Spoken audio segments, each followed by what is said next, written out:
Let's do our first SEC Spring Football Focus.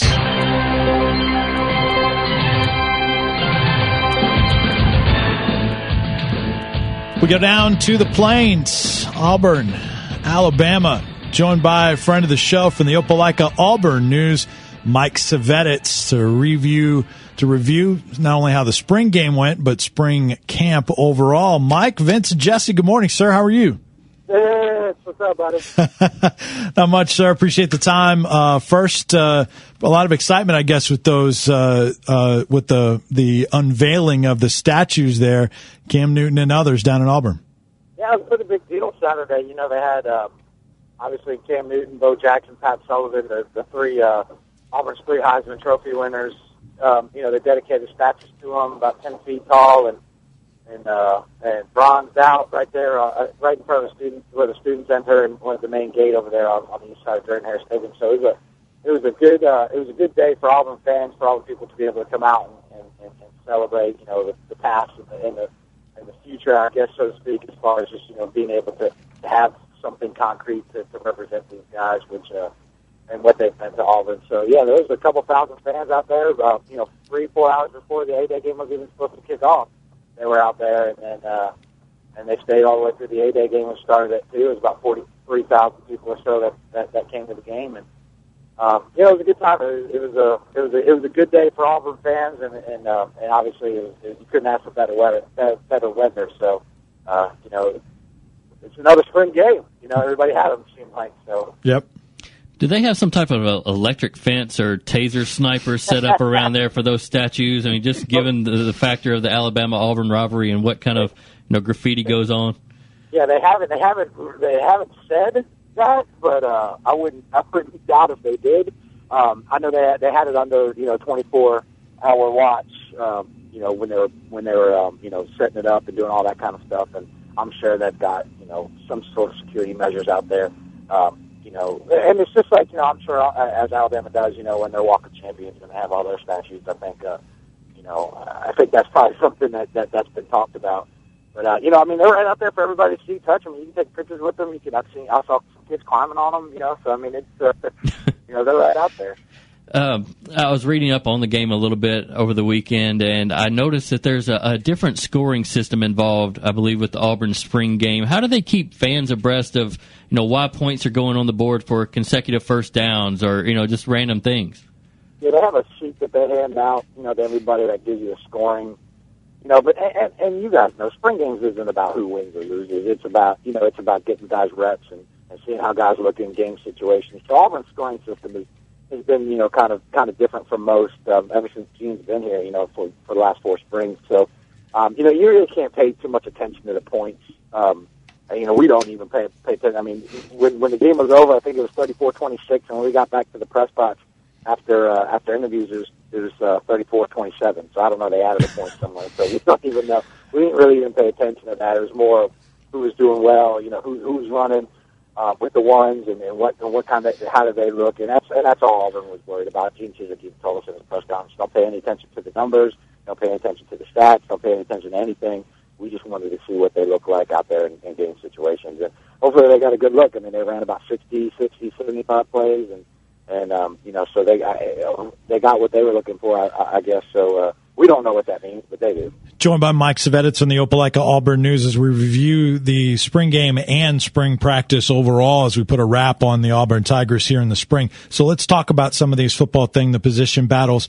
The one that gets talked about an awful lot is that quarterback position. Has Kyle Frazier separated himself from Clinton Mosley, Zeke Pike, and others? Well, they won't say that, and we won't know that until the fall, till they release the depth chart.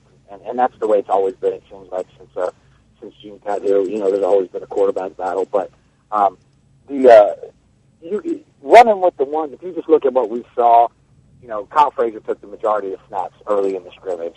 He was running with the ones the most early in the part of it. And then, Zeke Pike came in afterwards. Clinton Mosley wasn't even the second quarterback in. So I don't know. Gene Chizik said not to pay any attention to that. But, you got to see what you see, and we saw that they were running.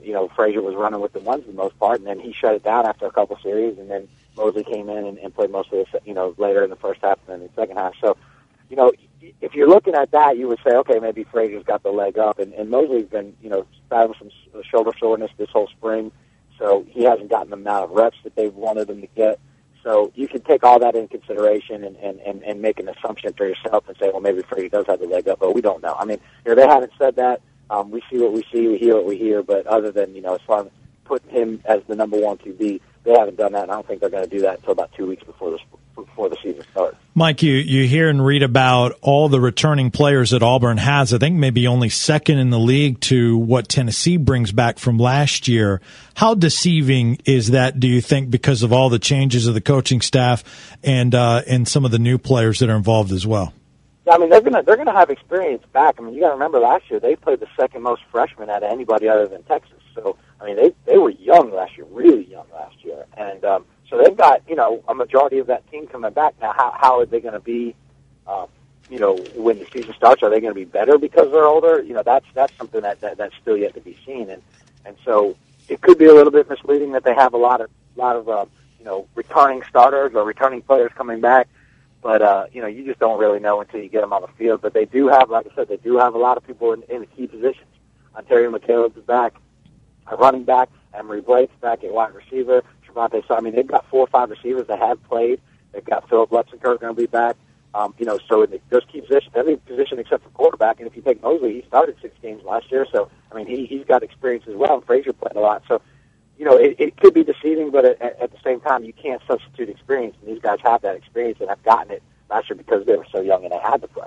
But was there one position group that during the spring game that really stood out and you were thinking, well, maybe, hey, this new coach has really made an impact already?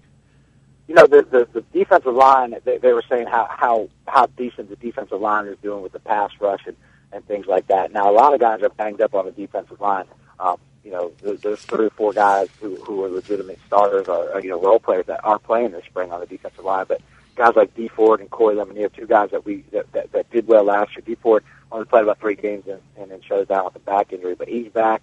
And Corey Lemonier obviously was an all-conference player last year. I think was second in the league in tackles for loss and sacks. And so we knew he was going to be well. But those guys, every time you talk to a defensive coach, you hear about the pass rush. Every time you talk about how those guys are really coming on. Everybody else, it seems, I think for the defensive line, it's an easier position out of anybody on the field because all they got to do is just run upfield and try to tackle somebody. Linebackers got to worry about coverage and, where to put everybody. Secondary needs to do all that. And then obviously offensively, when you're learning a brand new playbook, you got to learn where everything is. I think defensive line right now is probably a step above everybody else because they're just running and hitting the ball. So, and I know it's a lot more complicated than that, but it seems like in the grand scheme of things, those guys have a lot less to worry about, a lot less to think about when they're out there. So I would say defensive line. And then running backs, I mean, they're stacked at running back as far as potential-wise. They've got McCaleb, Trey Mason, who played a lot. And then they've got Mike Blakely, who signed with Florida originally and then transferred to Auburn. And then you got Corey Grant, who was at Alabama, signed with Alabama and then transferred to Auburn. And those 4 guys have been battling it out this spring. And all 4 of them had pretty good runs, and showed potential on Saturday's A-Day game. So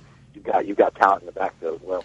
Joined by Mike Szvetitz from the Opelika-Auburn News here on the new Sentinel Sports Page as we wrap up Auburn spring practice. Are there any guys that you haven't mentioned that either you saw in the spring game or have heard and maybe the coaches talked about that had good camps that maybe would be something that Auburn fans and SEC fans could look out for? Any guys that stand out in the spring?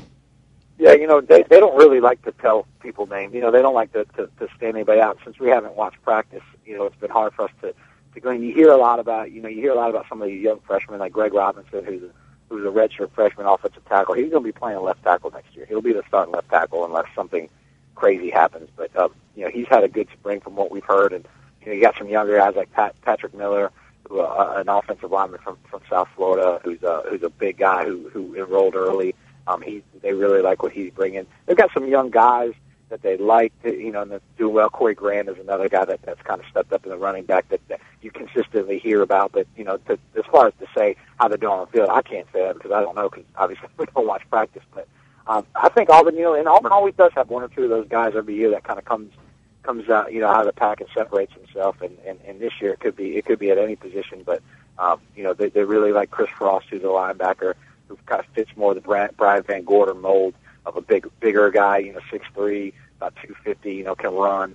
And so, So you might hear some, Chris Frost and some of these other guys, but right now I think it's a little too early to kind of, stick 2 or 3 guys out there and say, yeah, this guy's going to do something. But we don't know, other than the guys who are obviously proven, like Emery Blake, Phil Butson-Kirker, and Corey Lemonier and those guys. Auburn, one of 6 SEC teams with their spring games and wrapping up practice here this weekend. And you can find Mike Szvetitz and the staff's work on Twitter, OA Now Sports, and Mike specifically at Szvetitz. It's SZVETITZ for more on the Auburn Tigers. Mike, always great to talk to you, my friend. We really appreciate it. Thanks, brother. I appreciate you guys. Have a good one. All right, you too. That is Mike Szvetitz. Does a great job. Terrific guy. Joining us to wrap up Auburn's spring practice.